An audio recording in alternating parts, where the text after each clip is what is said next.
d'importants jalons dans ce domaine, marqué par la réalisation d'une dizaine de centrales solaires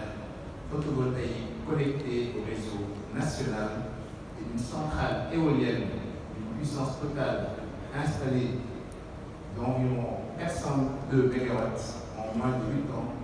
correspondant à une part de plus de 32% d'énergie renouvelable dans le mix énergétique au Sénégal.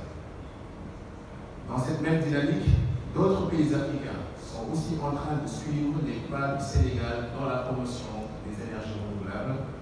C'est pourquoi cette rencontre constitue une belle occasion de tirer profit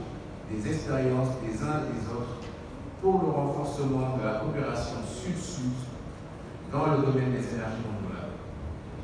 En effet, les importantes ressources dont dispose notre continent dans le domaine des énergies renouvelables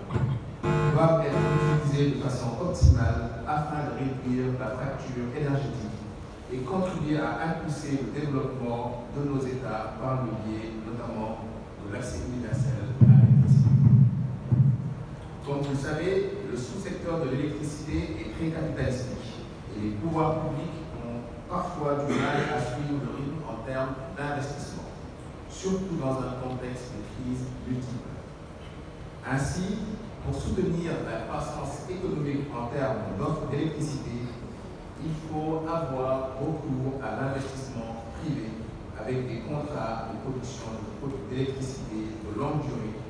qui doivent avoir la prévisibilité et la sécurité nécessaires pour s'imposer sur le marché.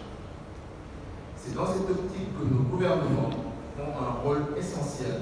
car il leur revient de présenter des sûretés comme un environnement légal et réglementaire incitatif.